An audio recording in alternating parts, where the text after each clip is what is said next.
गंगा में लाश क्यों नहीं सड़ती? वाराणसी में हर दिन सैकड़ों लाशों का अंतिम संस्कार होता है, फिर भी सवाल ये है कि गंगा सड़ती क्यों नहीं है, बदबू क्यों नहीं आती?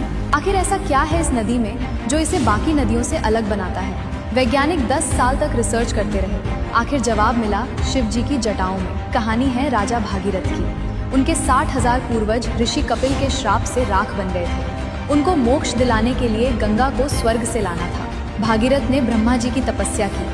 ब्रह्मा जी ने कहा स्वर्ग से गंगा को ले जाओ। गंगा मान गई, पर उसको घमंड था।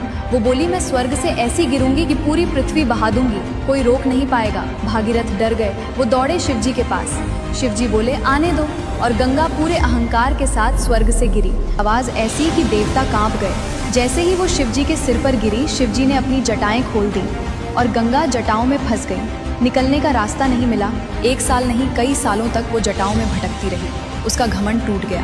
फिर भागीरथ ने फिर से शिव जी की पूजा की। शिव जी प्रसन्न हुए। उन्होंने अपनी एक जटा हिमालय पर खोली। गंगा 7 धाराओं में बंटकर धीरे धीरे धरती पर आई। तब शिव जी ने गंगा को 2 वरदान दिए। पहला वरदान, गंगा तू मेरी जटाओं में रही है, इसलिए तू कभी अशुद्ध नहीं होगी। दूसरा वरदान, तुझमें जो भी मरेगा, लाश हो या हड्डी, वो सड़ेगा नहीं, वो सीधा मोक्ष पाएगा, क्योंकि तू ब्रह्म द्रव्य है, अमृत है। इसी वरदान से भागीरथ के 60,000 पूर्वज मोक्ष पा गए। इसी वजह से गंगा को मोक्षदायिनी भी कहा जाता है, और आज साइंस ने भी इसको मान लिया है, जिसमें 1100 प्रकार के बैक्टीरियोफेज हैं। ये ऐसे वायरस हैं जो सड़ाने वाले बैक्टीरिया को खा जाते हैं। जैसे ही लाश सड़ने लगती है, ये फेज उस बैक्टीरिया को मार देते हैं। इसलिए गंगा में लाश सड़ती नहीं है, बदबू नहीं आती, पानी खराब नहीं होता।